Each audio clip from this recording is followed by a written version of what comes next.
Night fell over Raven Hollow, a small town perched amidst the vast prairies of Kansas. Autumn winds howled through, carrying a biting chill that rustled the bare branches surrounding an old cemetery. Unlike modern graveyards with polished headstones and fresh flowers, this was a relic of the Civil War, a desolate plot of crooked graves overgrown with moss and weeds. Locals rarely ventured here, not just because of its isolation, but due to rumors of cries echoing from the earth on moonless nights. Jake Rollins leaned against a battered pickup truck, the glowing tip of his cigarette flickering between his rough fingers. Around 35, his angular face bore scars, and his brown eyes glinted with cunning. Jake wasn't an ordinary man. For a decade, he'd led a gang of grave robbers, scouring cemeteries from Arkansas to Montana for jewelry and artifacts to sell on the black market. To him, the dead had no claim to their possessions. "Tommy, hurry up," Jake growled, his voice raspy from smoke and cheap whiskey. Tommy, a wiry 22-year-old with messy blonde hair, rummaged through the truck's toolbox: shovels, picks, high-powered flashlights, and a cheap metal detector that buzzed annoyingly. The youngest of the group, Tommy's nimble hands had saved them from trouble more than once. "Done, boss," Tommy replied, grinning to reveal slightly stained teeth. "If we strike it big tonight, we're taking a break for a few weeks, right?" Jake didn't answer, exhaling a plume of white smoke into the frigid air. He glanced at the other two members. Maria Delgado, a 30-year-old woman with dark hair tied back, checked a map on her phone. Once a promising archaeology student at the University of Kansas, she'd been expelled for borrowing artifacts and now worked with Jake, though her brown eyes often betrayed hesitation. The last was Buck Hensley, a hulking man with a bushy beard and hands that could snap logs, though his tough exterior hid a cowardly heart. "All right, everyone, focus," Jake said, stomping out his cigarette. "This grave's a gold mine. I heard from a dealer in Wichita there's gold and silver buried with some officer from the war. If we hit it, we're set for a year." Maria looked up, her voice low and doubtful. "Jake, you sure? This cemetery isn't on any official records. If it's an officer's grave, why no documentation? Who cares about records?" Jake snapped. "War was chaos, people buried and forgot. Don't ruin my mood with your archaeology nonsense." Maria fell silent, but her unease lingered. She knew Jake didn't care about history, just profit. Yet her instincts, honed by years of study, warned her something was off.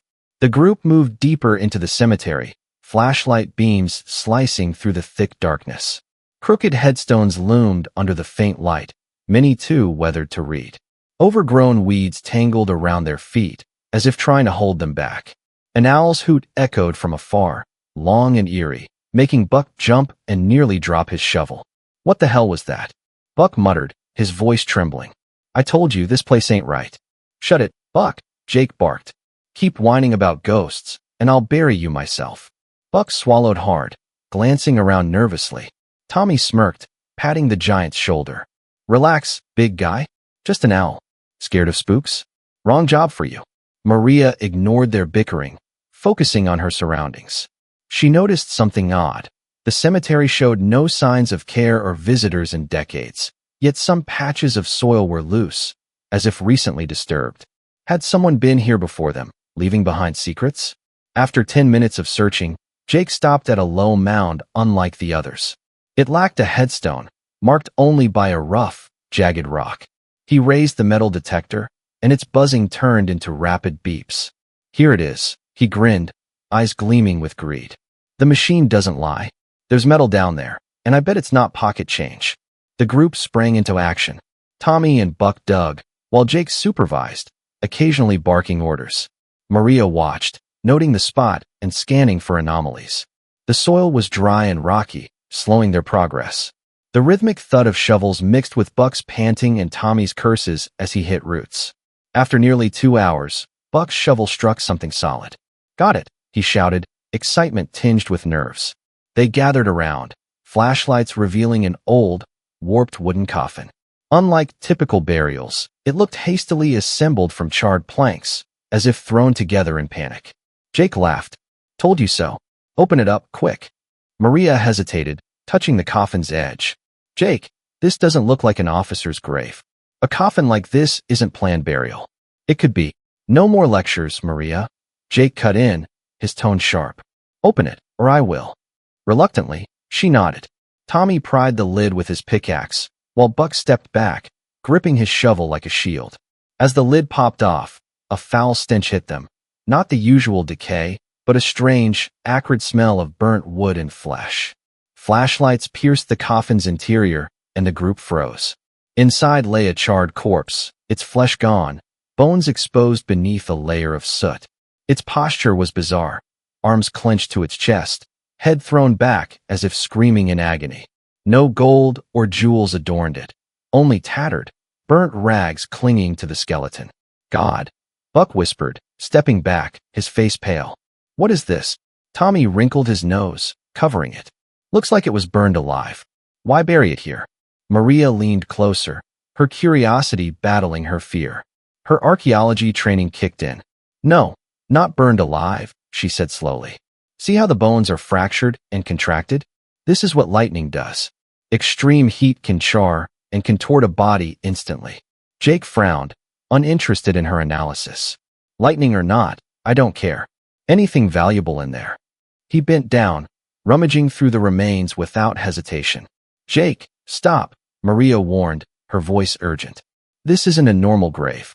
Lightning victims were often buried hastily, sometimes without rites, because people believed they were cursed by the gods. Disturbing this could. Curse my ass, Jake scoffed, smirking. Your superstitions don't scare me. He kept searching, then his eyes lit up as he spotted a silver ring glinting among the hand bones. Old and etched with strange patterns, it still shone under the light. See? I was right, Jake crowed, holding it up. Tonight wasn't a waste.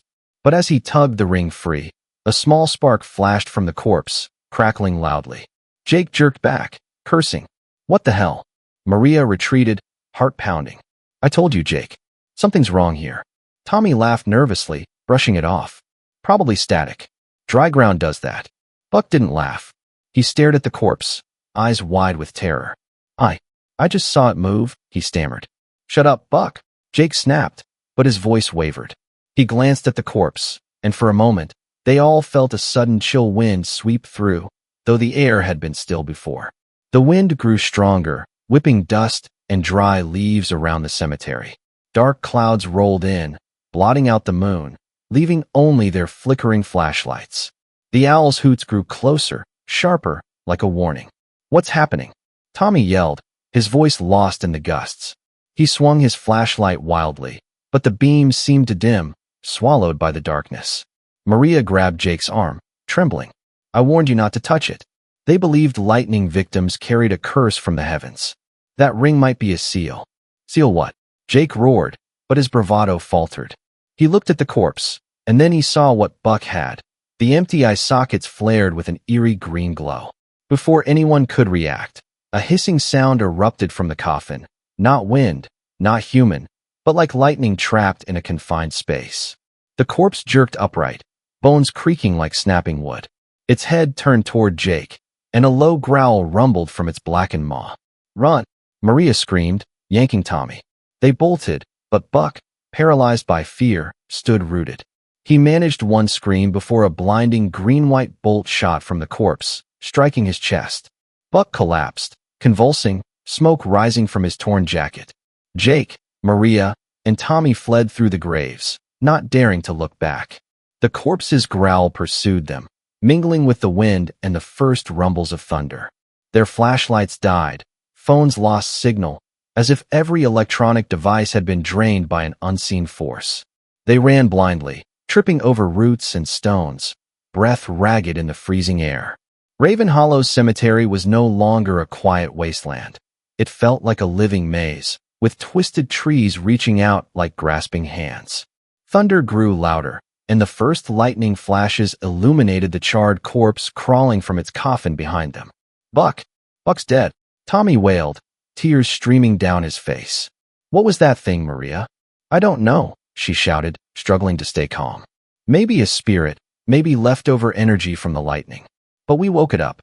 Jake said nothing, just ran, still clutching the ring as if it were his last prize. Each step felt heavier, like an invisible force tugged him back. They reached the cemetery's edge, where the truck waited. Tommy flung open the door, fumbling with the ignition, but the engine only whined and died. "It's dead," he yelled, slamming the steering wheel. Maria glanced back, seeing it, the charred corpse advancing, not fast, but relentless, electric sparks dancing around its skeletal frame. Every step shook the ground, and small bolts flared in its wake. "Jake, drop the ring," Maria pleaded. "It's after you." Jake turned, eyes bloodshot with fear and rage. "No way. I'm not losing this." Before she could argue, a massive lightning bolt struck from the sky, hitting the ground between them. Jake and Tommy were thrown aside, and Maria fell, ears ringing from the blast. When she opened her eyes, Jake and Tommy were gone, their screams echoing then fading into silence. Maria lay alone, gasping. She heard the skeletal footsteps approaching, and in the final flash, she saw the corpse's glowing green eyes fixed on her. Maria huddled on the cold ground, breath heaving as thunder roared above Raven Hollow. Her head throbbed, ears still buzzing from the lightning's explosion. She squinted into the darkness, pierced only by sporadic flashes, and saw those green eyes. The corpse, no longer just a body, but a living entity, slowly advancing. She wanted to scream, but her throat was dry. Jake and Tommy were gone, their cries haunting her memory. The truck, yards away, sat useless, its engine dead. Maria realized she was alone, facing something beyond explanation. The skeletal footsteps grew closer, deliberate and ominous, shaking the earth. Maria scrambled back, but her trembling legs betrayed her. She scanned for a weapon, a stick, a rock, but found only weeds and broken headstones. Don't come closer," she whispered, her voice lost to the wind. The entity didn't respond, only advanced, sparks crackling around its charred frame in a ghostly glow. In desperation, Maria spotted a fallen stone cross nearby. She rolled toward it, clutching it like a lifeline. The entity paused, its green eyes boring into her, as if weighing her fate. Then, abruptly, it turned and shuffled back toward the open coffin, vanishing into the shadows. Maria gasped, hardly believing she'd survived. But safety was an illusion. The storm raged on, and instinct told her the entity wasn't done with them, or the ring Jake had taken. She forced herself up, legs shaking. She had to escape, reach town, find help. But as she looked toward the dirt road, another lightning bolt struck, toppling an old oak across her path. Trapped, with no truck or way out, she faced only darkness and the lurking curse. Maria leaned against the stone cross, steadying her breath. Rain began to fall, icy drops soaking through her thin jacket, chilling her to the bone. Thunder pulsed like a giant's heartbeat awakening beneath the earth. She hugged her knees, fighting the flood of horrific images. Buck convulsing, Jake and Tommy vanishing, those green eyes piercing her soul. Why hadn't it killed her? Because she hadn't taken the ring? Or because she tried to stop Jake? Maria wasn't sure, but she knew understanding what they'd unleashed was her only chance to survive. Her archaeological knowledge surfaced like scattered puzzle pieces. She recalled a lecture at Kansas University about Civil War-era folk beliefs. In rural America, lightning victims weren't just nature's casualties. They were seen as marked by divine wrath or bound to some power. The charred coffin, contorted corpse, and rune-etched ring fit those tales. Maria fumbled in her pocket for her phone. Though it was dead, screen black, no signal, despite being fully charged earlier. If it's lightning energy, it could have disrupted the magnetic field, she muttered. But that didn't explain the corpse moving, awakening. She glanced at the coffin, a dark blur in the rain. She needed to inspect it, find clues about this thing's origin. The thought of facing it again terrified her, but staying here offered no hope. She gripped the tiny cross necklace from her mother, a gift of faith she wasn't sure she believed in, but it gave her courage. With faltering steps, she headed toward the coffin. Rain poured, turning the ground to slippery mud. Maria advanced slowly, clutching a broken stick as a makeshift weapon, knowing it was useless against that entity. Near the coffin, the acrid smell returned, mingling with wet earth. She knelt, shining her spare flashlight's weak beam inside. The coffin was empty, no trace of the charred corpse. Maria shivered, unsurprised. It had left, chasing Jake and Tommy, or lurking nearby. She examined closer, spotting strange carvings inside. Not English or Latin, but runes, partially charred yet recognizable. From a Norse runes elective, she identified them as a local variant, perhaps brought by early settlers. She murmured their sounds. Bind. Craft. Down. Roughly, bind. Power. Doom. Not a prayer for rest, but a curse or sealing spell. She recalled Jake's ring. If it was the seal, removing it had freed whatever was trapped. But who sealed it and why? Under the coffin's base, she found a small wooden fragment engraved. Elias Crow, 1863. No birth date, no epitaph, just a name and year, hastily marked. Elias Crow, she knew that name. An old article mentioned a Kansas man struck dead by lightning during the Civil War, accused of devilry by villagers. Could this be him? She needed more, but not now.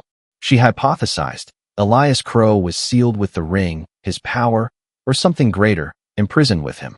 Jake's theft had triggered the curse, and now it hunted them. Maria left the coffin, determined to find Jake and Tommy, or their bodies. She doubted they lived, but needed to know, and retrieve the ring if possible. She followed Jake's muddy footprints, deep and chaotic, showing his desperate flight. Under lightning flashes, the trail led to a denser part of the cemetery, thick with old pines. There, she found Tommy, motionless under a tree, his jacket torn, face bloodied. "Tommy," she cried, rushing to him. No pulse met her touch, his body cold, chest pierced by a broken branch, as if he'd fallen from above. Maria wept, though she'd never been close to Tommy. He was reckless, but didn't deserve this. She looked up, seeing snapped branches. He'd climbed to escape, but failed. She pressed on, soon finding Jake, face down in the mud, still gripping the ring. He wasn't dead. His faint breaths formed vapor in the cold. She knelt, shaking him. "Jake, wake up." He groaned, eyes fluttering open. "Maria, where is it?" "I don't know," she said urgently. "But we have to leave. Give me the ring." Jake shook his head feebly. "No, I won't lose it." Before she could argue, a low growl rumbled from the darkness. The entity had returned. Maria hauled Jake up, though he could barely stand. She scanned around, seeing Elias Crow, or what was once him, yards away, green eyes blazing through the rain. Electric sparks flared stronger, as if the storm fueled him. "Jake, give me the ring," she yelled. "It wants that." Jake glared, eyes wild with fear and greed. "No, I'd die before letting it go." The entity roared, raising a hand. A bolt shot forth, but Maria shoved Jake aside, the blast hitting a pine instead. The tree crashed down, nearly crushing them. Maria realized reasoning was futile. She wrested the ring from Jake's grip, ignoring his curses. Holding it up, she shouted, "This is what you want, right? Take it." The entity paused, eyes fixed on the ring. Then it charged, fast as lightning. Maria threw the ring toward the coffin, and the entity pursued, ignoring them. "Run!" She dragged Jake toward the road. The storm raged, but hope flickered. They might survive. Maria pulled Jake through the pouring rain, their feet slipping in the cemetery's mud. Thunder deafened them, as if the sky raged at their actions. She'd thrown the ring to distract Elias Crow, not daring to look back. His growl mingled with the wind, chilling her spine. Jake panted, nearly spent, but his eyes burned with anger over losing the ring. "You're insane, Maria," he yelled, voice lost in the storm. "That was my fortune." "Fortune," she snapped, not slowing. "What good is it if we're dead? It's after us because of that ring." They reached the dirt road, blocked by the fallen oak. Maria searched for a way past, but its bulk was impenetrable. Jake collapsed, clutching his chest, face ashen. I can't run anymore," he groaned. Maria knelt, urging him. "Jake, get up. If you stay, it'll find you." But before she could lift him, a massive lightning bolt struck the oak, splintering it in a deafening blast. Smoke rose, and the path cleared. She froze, stunned. "What just happened?" she whispered.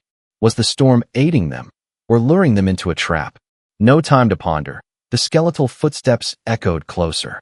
Maria yanked Jake up with her last strength. "Let's go." They stumbled through the wreckage, racing to the truck. But there, a grim truth hit. The keys were in Buck's pocket, back near the coffin. "No," Maria muttered, hands shaking. She turned to Jake, slumped against the truck. The keys, we don't have them. Jake laughed bitterly, weakly. We're done. I told you, Maria. You threw away my only chance. Maria didn't reply. She saw Elias Crow nearing the cemetery's edge, green eyes blazing. The ring lay near the coffin, but retrieving the keys meant facing him again. She had to choose, flee on foot, or risk everything for the truck. Maria stood in the rain, mind racing. Running to Raven Hollow would take 2 hours through desolate fields in a storm, impossible in their exhaustion. Returning for the keys from Buck, facing Elias Crow, was near suicidal. Jake glared, eyes bloodshot with despair. What now, Maria? Gonna leave me to die? I'm not abandoning anyone, she said firmly. But if you want to live, help me. We need those keys. Jake laughed, then coughed violently, blood trickling from his mouth. He was hurt worse than she'd thought, maybe from a fall. You're crazy, he rasped. Going back is death. Maria didn't argue. She saw Elias Crow, now dozens of yards away, sparks flaring like a warning. Jake was right, returning was mad. But without the truck, they were doomed. She clutched her necklace's tiny cross, inhaling deeply. Stay here, Jake. I'll get the keys. Maria, don't, he shouted, but she'd already turned, sprinting back into the cemetery. Each step weighed on her, but she pressed on. Fear faded. Only purpose remained. Find Buck, grab the keys, survive. She retraced their path, guided by lightning flashes. She found Buck near a grave, charred and lifeless, eyes staring blankly skyward. Maria knelt, trembling hands searching his pockets. Death's chill seeped through her fingers, but she didn't stop. Where is it? Where? She muttered, then found it. The keys, muddy and bloody, in his chest pocket. She clutched them, rising to flee, when a growl sounded behind her. Turning, she saw Elias Crow, 10 steps away. His green eyes pinned her, radiating not just anger, but deep pain, as if betrayed. She ran, not thinking.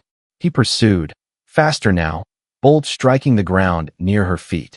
Maria dodged, weaving through graves, heart pounding like it might burst. Maria stumbled to Jake, collapsing against the truck. He slumped there, barely conscious. Jake, wake up, she yelled, shaking him. He blinked, stunned. You got the keys? Yes. Get in now. She shoved him into the passenger seat, leaping to the driver's side. Hands trembling, she jammed the key in, praying. Elias Crow closed in, yards away, the air humming with electricity. Start, she hissed, turning the key. The engine whined, then died. No, not now. She slammed the wheel, panicked. Elias raised a hand, and a bolt hit the hood. The truck shook, but miraculously, the engine roared to life. Maria didn't question it. She floored the gas, tires spinning in mud before gripping the road. God, you did it.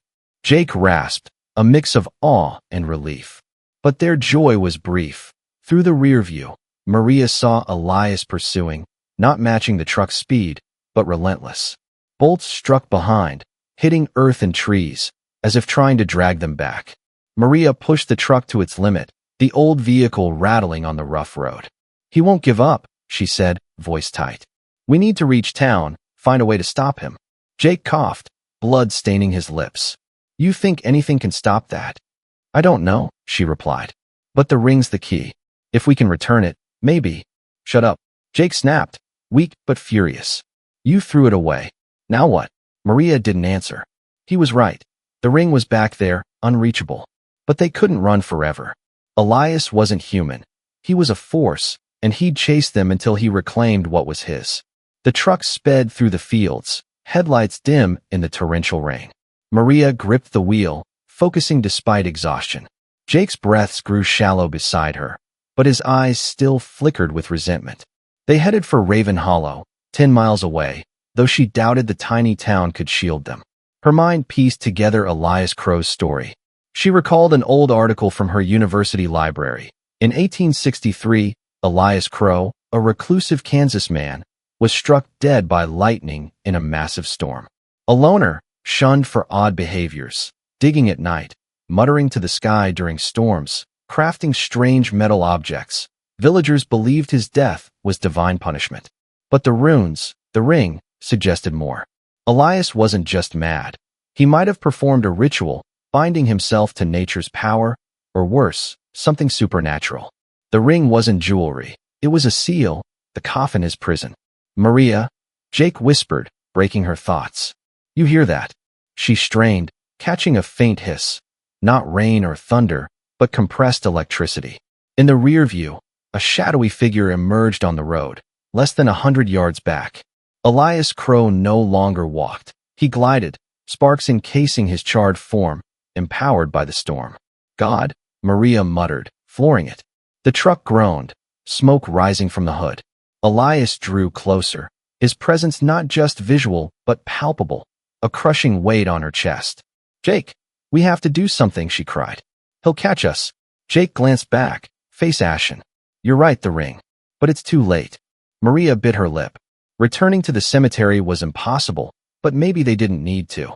If Elias was bound by the ring, another symbolic object might stall him. She thought of her necklace's cross, not runes, but a token of protection. Maria yanked off her necklace, the tiny cross glinting in her hand despite the rain. She wasn't sure it'd work, but it was her last shot. Elias Crow closed in, mere yards away, bolts striking the truck's rear, nearly swerving them off the road. Jake, drive, she shouted, thrusting the cross at him. I'll try something. You're nuts, he yelled, but grabbed the wheel as she climbed to the back. She opened the window, wind and rain slashing her face. Elias was 10 yards off, his green eyes burning through her. Maria thrust her hand out, shouting, Stop! We give you what's yours. She hurled the cross at him, praying for a reaction. It arced through the air, shining under lightning, landing before Elias. He halted abruptly, as if hitting an invisible wall. Sparks flared wildly, then faded, as if his energy drained. He roared, a sound of pain and rage, but didn't advance. Maria exhaled, knowing it was temporary. Jake, go? Now, she yelled, scrambling forward. Jake floored it, the truck lurching ahead, leaving Elias motionless on the road. Maria watched him kneel, touching the cross, struggling within himself. What just happened? Jake asked, trembling. I'm not sure, she said, heart racing. But he hates it. Maybe he's bound by symbols, not just the ring. They sped toward Raven Hollow, but Maria knew it wasn't over. Elias would return, and she'd have to end the curse for good. The truck barreled through the desolate fields, headlights faint in the relentless rain. Maria sat rigid at the wheel, hands clenched, while Jake slumped beside her, breaths faint. The cross had stalled Elias Crow, but she knew he'd resume his hunt. The rear view showed no green eyes, yet dread lingered. He was out there, waiting. Raven Hollow loomed ahead, a small town of weathered wooden houses and flickering streetlights. Near midnight, the streets were empty. Maria drove to the lone gas station, its neon sign buzzing weakly. She parked, killed the engine, and turned to Jake. Jake, you okay? She asked, shaking him. He opened his eyes, face ghostly, blood crusted at his mouth. I'm alive, he rasped. But not good. What now? Maria peered through the misty window. We need help. And I need answers. About Elias Crow, the curse. There's got to be a way to stop this. Jake chuckled faintly, bitterly. You think these dead-end hicks know about demons? They'll lock you up before you finish talking. I'll handle it, she said firmly. She stepped out, rain stinging her face, and helped Jake inside. The glass door rattled as they entered, and an old man with white hair looked up from the counter. Lord, what are you doing out in this storm? He asked, voice gravelly. Dressed in a frayed sweater, his cloudy eyes studied them suspiciously. We're in trouble, Maria said quickly. My friend's hurt, and something's chasing us from the old cemetery. The man frowned, setting down a newspaper. The old cemetery? You mean the dead patch east of here? No one goes there but fools. Maria nodded, steadying herself. We dug up a grave. A man named Elias Crow. Do you know anything about him? The old man's face paled, hands trembling. Elias Crow? You serious? He stood, stepping from the counter, voice hushed. That's no joke. Elias is Raven Hollow's curse. They buried him quick after lightning took him, but no one dares say his name. Why? Maria asked, heart racing. He sighed, glancing out the window. 'Cause he wasn't just a madman. Word is, Elias sold his soul to the storms for power. When he died, they sealed him with a holy silver ring from the old church. But if you dug him up, we took the ring, Maria confessed, voice shaking. And now he's awake. The old man stared, then at Jake, fear hardening his face. Then you've freed a devil. And he won't stop till he gets what's his. Maria settled Jake onto a worn chair in the gas station while the old man, Amos, rummaged behind the counter. He returned with a tattered leather journal, its pages yellowed. "This was my father's," Amos said, voice low. "Last pastor of Raven Hollow before the church went to ruin. He wrote everything about Elias Crow." Maria flipped it open, scanning the shaky handwriting. Amos pointed to a late page. "Read it. It's what you need." She read aloud, voice wavering. October 14th, 1863. Elias Crow struck dead by lightning in the greatest storm Raven Hollow ever saw. He was no ordinary man. He performed a profane ritual, using blood and metal to summon power from the sky. Villagers believed he bound his soul to the tempest, becoming a conduit of destruction. Upon his death, I sealed him with a sanctified silver ring, etched with binding runes. But I know if the seal breaks, he'll return, bringing nature's wrath. Maria looked up at Amos. "So the ring's the key. We have to put it back." Amos shook his head. "Not that simple. Elias doesn't just want the ring. He wants vengeance. Villagers burned his home, drove him to die in the fields. He hates us all, and now you've loosed him, he won't rest." Jake, weak, cut in. "So what? I don't care what he wants. Just kill him again." "You can't kill what's already dead," Amos said coldly. "But you can bind him again. My father wrote of a ritual, blood of the living, and another holy object to replace the lost ring." Maria bit her lip. "Whose blood?" Amos met her gaze, heavy. "Whoever woke him pays the price." A chill ran through her. Jake took the ring, but she'd been part of it. Was she culpable? Before she could ask, a boom shook the air. They turned. A lightning bolt hit a nearby pole, plunging the station into darkness. "He's here," Amos whispered.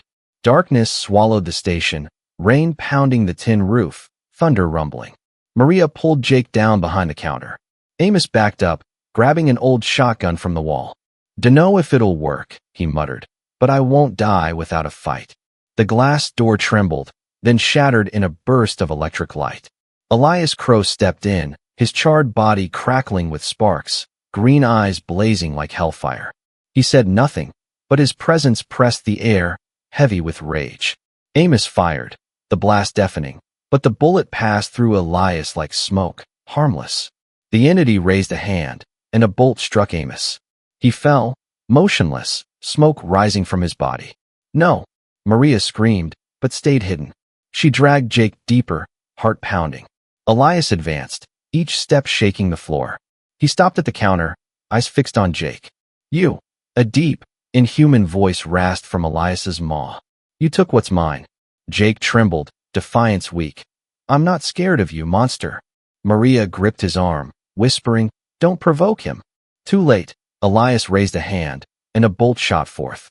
Maria shoved Jake aside, the blast igniting the counter in flames. She pulled him through the back door, into the rain. Elias didn't follow immediately, as if savoring the chaos.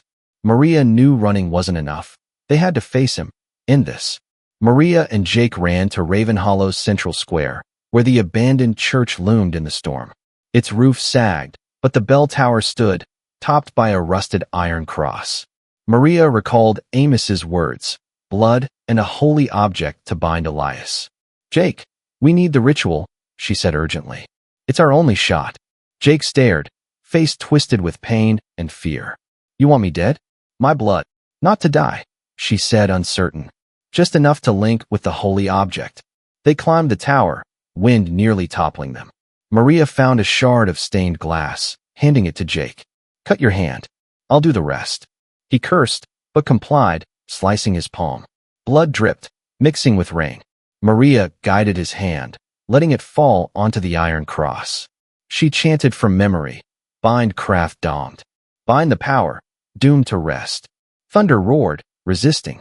Elias appeared below, green eyes glaring up. He charged the tower, swift as lightning, but the cross glowed, radiating blinding white light. Elias roared, body convulsing, pulled down by an unseen force. Maria kept chanting, voice trembling but resolute. Jake collapsed, blood flowing, but gripped her hand, finally understanding this was their only way. The cross's light intensified, enveloping Elias Crow. He screamed, his roar fading under wind and thunder. Maria felt the cross's heat, drawing Elias's energy, binding him with Jake's blood and the ancient curse. With a final blast, Elias fell, his charred form crumbling to ash, swept away by the wind. The cross clattered down, still red with blood. The storm calmed, rain thinning, the sky revealing the moon. Maria knelt by Jake, unconscious but breathing. She bandaged his wound with torn cloth, tears streaming. "We did it," she whispered. "It's over." At dawn, Maria got Jake to Raven Hollow's lone hospital.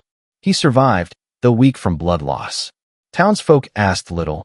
A strange storm had passed, and Elias Crow's name stayed unspoken. Maria left days later, taking the pastor's journal. She abandoned grave robbing, returning to archaeology to protect, not destroy.